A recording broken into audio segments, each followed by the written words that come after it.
As promised, here I am with Stephanie Wall Morrow, and we're going to talk about health, yoga, meditation, balance, how to deal with ADD and ADHD with calm and poise. So, welcome, Stephanie. Welcome, welcome. It's good to be here with you, Kathi, and also with all of your listeners. I think it's awesome that you guys are listening to this. I know that in order to say yes to this, you probably said no to something else. So I think it's great that you said yes to this today. I love that. Spoken from a person who truly knows ADD and ADHD. For sure. We all have a limited amount of time and we choose where we take it. And I am also honored that people are listening for sure. This is what time one's gone is gone. So let's make this a Hmm. valuable session. And Stephanie, tell the people, I know you're in Atlanta, tell the listeners here what you're all about. What are you doing? Yeah. Yeah. Well, I have taken advantage of, I think, a combination of technology and phase in life. And I work with people from all over the world. Most of them are working professional females, all to different extents. And as somebody who has ADHD myself, and I didn't find out about it until a certain point in my life, I find myself working with a lot of people that have that as well. It is a challenge. Our brains work differently. But I love the fact that in today's world, with all the technological resources that we have, it allows me to help a lot of people in a lot of different places, all that are dealing with these same types of challenges of, how do I keep going? How do I have energy? How do I balance all of the different things? Which is, an organizational nightmare at times when you don't have a plan. So it's been really, really nice to kind of enter this phase in my life after working in corporate America, doing a different type of coaching for many years, getting into more of the one-on-one and just being able to help more people regardless of where they are at in the world and in their journey. Yeah, I know you have an MBA and you came from corporate. And now, I read in your bio that you're doing like yoga and Pilates and some stress reduction. So, talk about the little bridge of where you were and what you're doing right now. Yeah, yeah. So it was interesting. I feel like, there's times where life just kind of unfolds and makes things happen for you. Yeah. I started noticing that whenever I would prioritize what I call self-care sessions, I would feel better. I would have more energy. I would be less thrown off when the unexpected happened, which, let's just be honest, in life, that happens a lot more than we would like it to.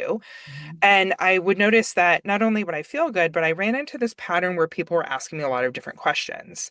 And a lot of it was like a how-to. They're like, I don't understand. How are you doing this? It started during COVID when we were shut down. And everybody was at home and, adapting to this new norm. And I was getting all of these questions, and it caused me to just kind of pause and go, well, like, what is it that I'm doing? Because they were like, you're not falling apart. Everybody is falling apart, Mhm. and we're shocked that you're not falling apart because you've talked about your husband who's been laid off um, because of the industry he works in, being affected by what's going on in the world. And you're also talking about your nanny who just graduated from college and as a nurse got pulled into the ICU and went from never having lost a patient, like in any clinical training, to losing 337 of them in 90 days in this like just horrific circumstance in the world. And so, like, as people were saying these different things, I was like, wow, gosh, like when you put it that way, huh? Yeah. What am I doing? So I kind of went on this journey of self-discovery. And so I realized that as somebody that had practiced yoga for a long time, and had done Pilates for a long time, it kind of went from this thing that, I do it because I know it's good for me versus, wow, look at what it's doing to me and for those around me. And that led me to expand and to get into teaching it, going through a lot of training. I'm in education. I'm definitely a nerd. I think it's probably better described as a lifelong learner. But I feel like anytime I have the opportunity to learn something new, I get very, very excited about that. And now the way that I look at it is, how can I do something for myself every single day that I know takes care of me? And so today that was a Pilates class. Tomorrow it's a yoga class. On Thursday, I have on my calendar of just what I call me time, which is I don't know what's going to happen, but I'm going to just go with the flow and see how that unrolls, but not having something that like is scheduled where you have to execute or have to perform. And when I continue to focus on those aspects of self-care and whatever they might look like on a given day of the week, it makes it a lot easier. The flow of the day. It also allows me to show up in all of the different roles that I have. And like a lot of working professional moms out there, you wear Mhm. a lot of different hats. So some days I'm wearing my entrepreneur hat. Sometimes I'm wearing my nonprofit hat. Sometimes it's a teacher hat. Sometimes it's a mom hat. Sometimes it is a problem solving hat. All of these different things are great. They challenge me. As someone with ADHD, you get very excited by these different things. So it's also very easy to get pulled off in one direction. And I find that as long as I continue to prioritize my own well-being and take care of myself, then all of the other things kind of just fall into line. Yeah, I think that's really succinct the way that you said it. So it sounds like calendaring is something that's very important to you, that you actually have the Yeah. yoga class set, you have the Pilates class set. I know myself, struggle with, I don't have ADHD, but AD, the calendar is so very important. If I have an appointment with myself for Pilates, I will go. If I Yeah. don't, I'll be like, I don't know. And I absolutely love the you time, the me time that you put in the calendar. It reminds me of the artist way. I don't know if you ever Mm, studied that, but the artist way, have a date with yourself, yeah. and just be with yourself and go out and do something just for yourself. I think that the more present that we are the with ourselves, and giving ourself nurturing time, as you said, the better we're able to be present with everybody else. So I second that motion. I am with you Absolutely. all the way. Yeah. Absolutely. Yeah. So, okay, so let's talk about your coaching. Hmm. Because I know that there are so many people, women in particular, that we juggle so many things, and those that have the add-on stress of having the ADD or the ADHD, how do we do all that? So, what do you do when you're coaching women or men that have the challenges? Yeah, it's definitely a challenge. I use the term quite frequently, everything is a work in progress. It's kind of a reminder that change is always happening in the world, right? Like we can't always control the change. We can at least control how we react to it. And so, in my larger coaching program, that one is completely customizable based on what the person needs. So, with the way that the mind is wired differently, with that type of neurodivergence, it's not a one size fits all. So, Never. calendaring and scheduling, that is one thing that I probably do tackle with everybody at some point in time. Mhm. It's a balance between making sure you get those things done that you need to do, right? Things that have deadlines, things that might have ramifications if they're not done, that sort of thing. But also balancing with like what makes me feel good. What do I want to be able to do? How do I want to feel in those different things? And so some of it is yogic and meditative in the sense of self-discovery, and what can I become more aware of? What can I learn so that I can make adjustments or maybe even lay out a framework for the future that's based on what I've learned about myself? Um, a lot of individual work, kind of like how you and I are talking today in one-on-one sessions like that. I do also have a community component in it, which I find is very helpful. Um, it's great to know that you're not alone. I think that it's extremely sad that with as much connection possibility we have in today's world, that people are feeling lonelier than ever. And Mhm. so I love the digital community that we have where sometimes people are sharing a tip of something that works well with them. Other times somebody needs, to vent or needs a pep talk. I kind of moderate the conversation. Sometimes I'm popping things in there, but other times it's really just that community feel of people being able to come together and know that somebody else is dealing with the same types of things Mhm. that they deal with. And one of the things that was interesting when I started that, that programming, I ended up working indirectly with a lot of people that did not have ADHD. They might have something else going on, or they might just go like, I need this kind of help. What can I do? Do you have someone you can refer me to? And in some cases I did, and in other cases I didn't. So that actually led me to bring back a program that I had created during COVID when everybody was at home. and was looking for some of that kind of normal routine. And that is another digital community where once a week we have a specific self-care session. It's a different topic each week. It's short and sweet. It's 30 minutes. Hmm. You don't have to do pre-work. There is no homework. There are things that you can just leave, and start doing right away. And then there's a once a week restorative yoga session, which out of all of the yoga formats that I've taught over the year, that is the one that's always been the most popular. I Hmm. think it's because people don't rest enough. Yeah. Even when they're prioritizing it, they still need more of it. It's accessible to all body types. You can do it with injury. You can do it when you're in a surgical recovery.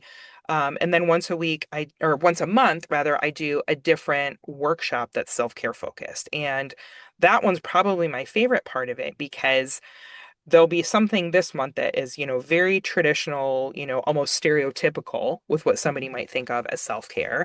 And then the next month, it's something totally different. One of the ones that I've done that's been really popular is a financial self-care session. And that's something Ah. that, people don't really think of as self-care until, life happens and they have this big unexpected expense and they're like, "Oh my God, what am I going to do?" Mm. Well, with a couple of tweaks and a little bit of planning at some point, you're okay with it. Um, which has been something that somebody taught me at a very young age.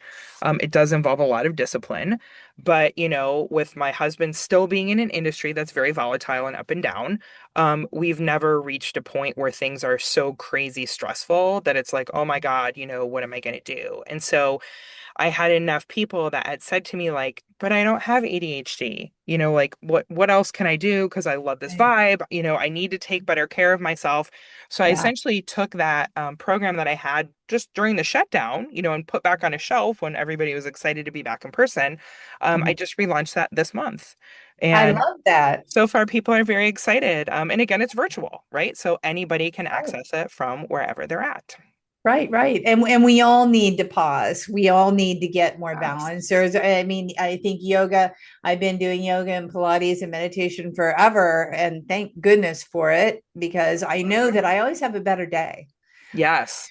when Yeah. I do it. It's always better. Like the world is more bright and shiny, and I'm more focused, which is the most important thing of Yeah. keeping that focus line and letting things flow. I love that.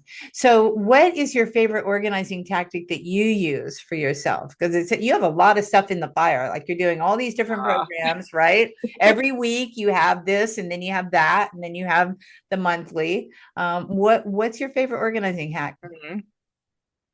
Oh gosh, it's tough to pick one. The calendar, definitely. I mean, that is something that we live and die by in our house. We have a first grader and a fourth grader and a puppy. So it's a lot of people that need a lot of things, and those people can't drive yet. So, we've got to get them all to the right place in the right time. And in fourth grade this year, it's been great to see how they've started to learn these organizing skills, and all of them are tying into like a calendar, an agenda, how can you Love it. pace yourself for these things? So that one is definitely like number one, but I would say that my close second it just involves planning. And so there's times where, I might be doing it on my own. I might sit down and like do it with a friend. I might do it with the family as a whole.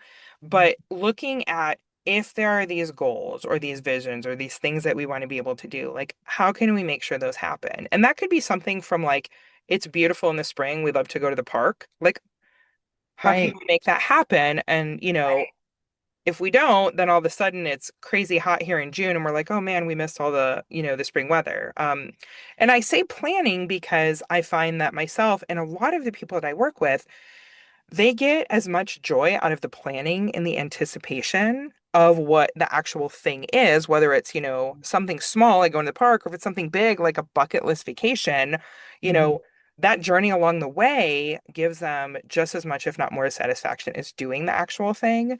It's So all I guess about I the would say, journey. yeah, but so I guess I would say like number two is definitely supporting number one, of just For getting it on sure. the calendar and letting you know that yes, there is a finite amount of time in the day, Mhm. but you can still do all the things that you want to do.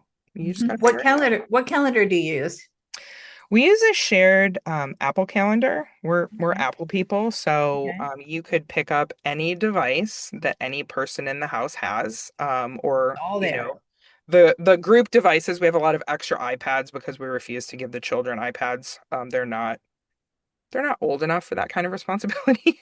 So we have kind of like the house devices, but you could pick up any one of those things and know exactly what's going on with each person, which is helpful. We don't have family that lives nearby.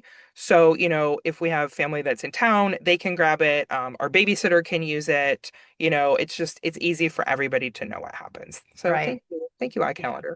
I love the shared calendar idea for sure. Absolutely. So tell me about one of the most memorable points in your career with one of your clients or one of your experiences once you jumped off the corporate train, so to speak, Hmm. and became your own boss. Oh, wow, that's good. So it's a client that does work in corporate America. And she's definitely a badass. Oh, can I say that on a podcast? I think it's okay to say that, Sure, why right? Okay. Um, not? her kids are grown now. The youngest one is in college, the older two have graduated. But it's funny because she had this high-powered career where she was flying around the world, with young kids. And it was very funny. She'll tell stories about, what did your kids think that you did? And one of would joke like, I don't know, she just flies around the world and she tells people what to do. Um, Which is probably very, very true. she she would design these like amazing programs, and implement them in large scale businesses, and is dealing with all these different time zones and all these different things. But she was so focused for the longest time on everybody else but Mm, her. And I think a lot of us do that. mhm. Even when you don't have kids, I think it's just in a female's nature, to do that. Yeah. And so after her thinking about it for a long time, but also me kind of getting into the mix, and being that kind of accountability buddy, it just struck one day. We had the conversation about the airplane safety video. And, you don't have to be a million mile or, frequent flyer to know that that safety video, it always talks about put your own oxygen mask on first. Like it's in the instructions. You can't Mhm. help anybody else in this type of emergency if you don't have it on. And that was something that just completely clicked. And it went from like, okay, yes, my child might need something, but you know what? He's a college sophomore. He's going to figure it out. I don't need to answer the phone right now. Oh, this is going on at the house and I'm out of town. The dogs need something. It'll get taken care of. And so it kind of allowed her to really recognize for the first time, but recognize it repeatedly of I've got to take care of me because if I don't take care of me, the rest of it's just not going to happen, or if it does happen, it's going to be mediocre, it's going to be bumpy, I think nobody shows up in a situation as like, oh, geez, I hope this goes awfully, right? Like nobody intends for that. Right.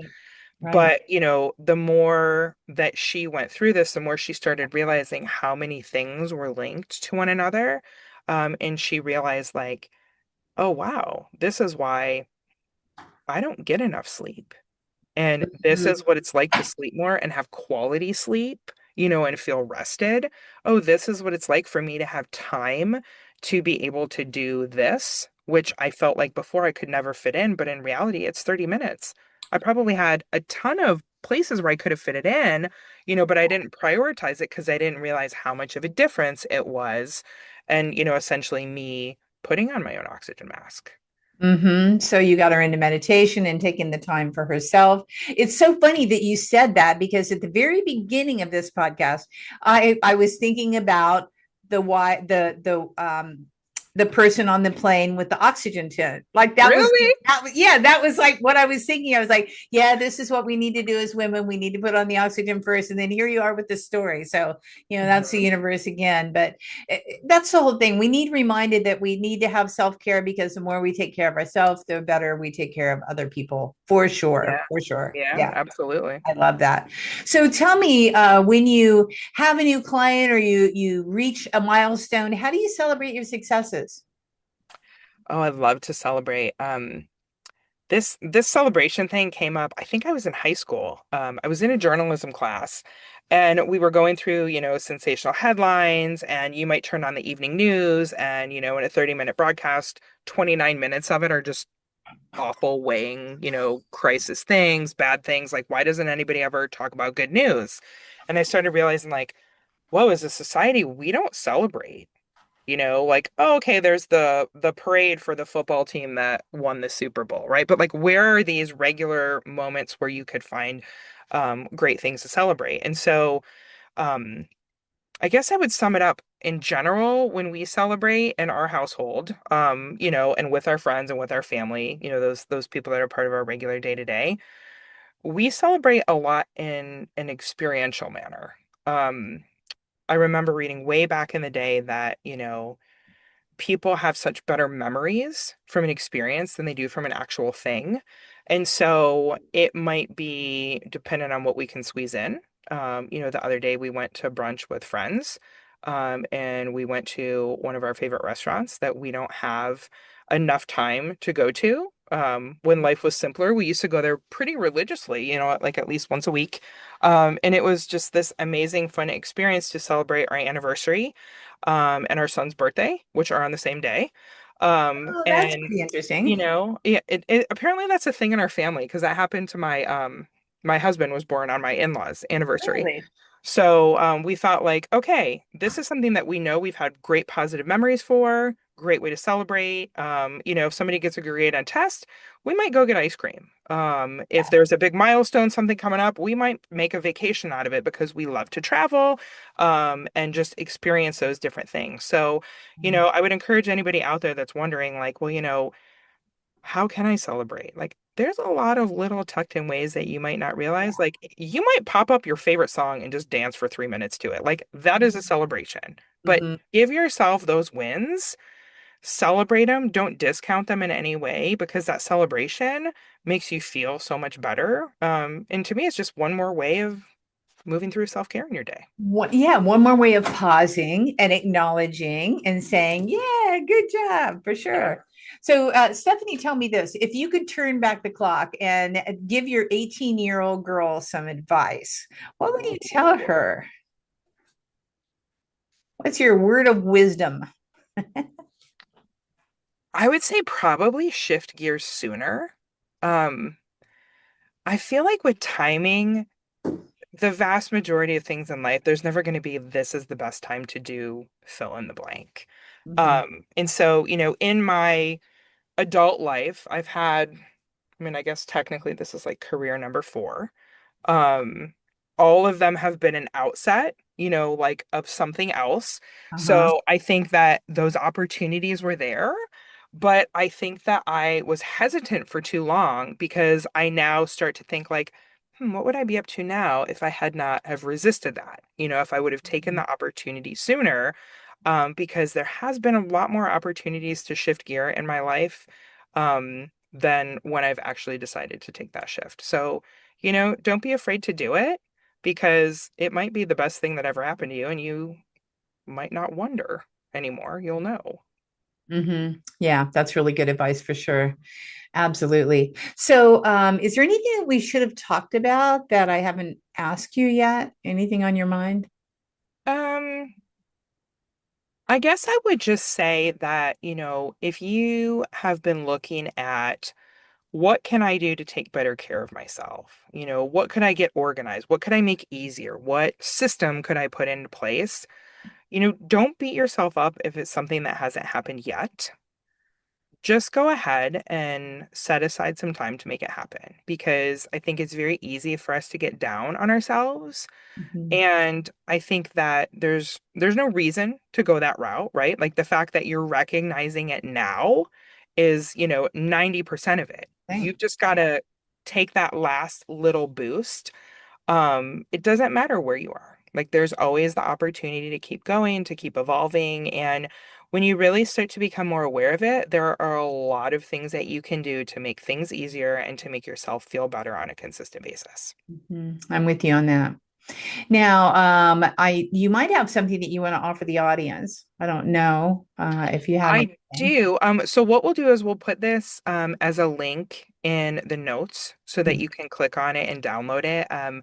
I've got a guide that I find super successful when people are in a state where they're just wondering, how do I get these things done?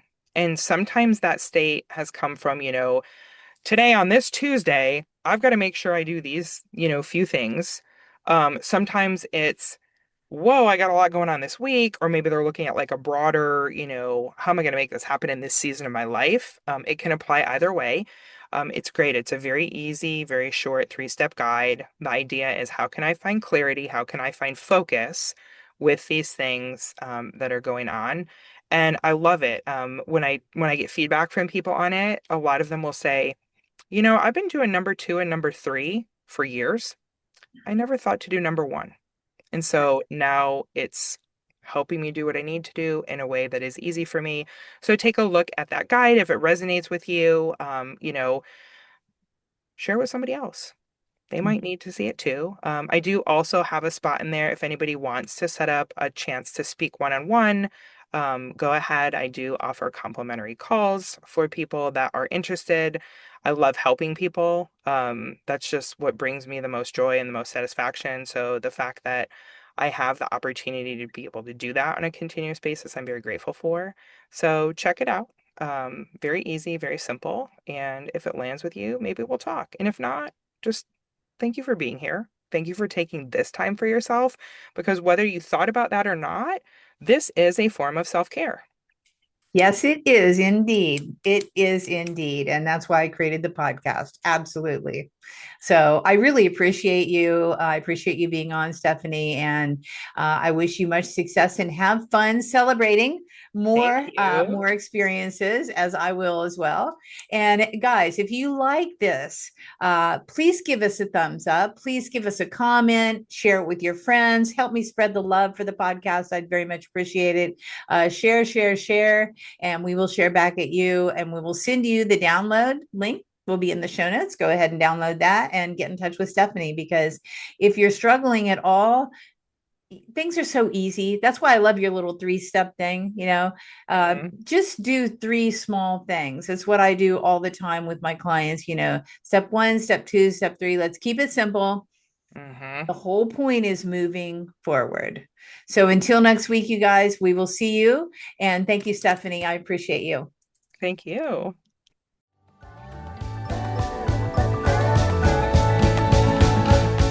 Hey, thanks for listening to this podcast. I hope you enjoyed this episode. And if you want to hear more, feel free to subscribe on the platform of your choice. Also, if you feel so inclined, I would truly appreciate a good rating from you to me. Have a stellar day.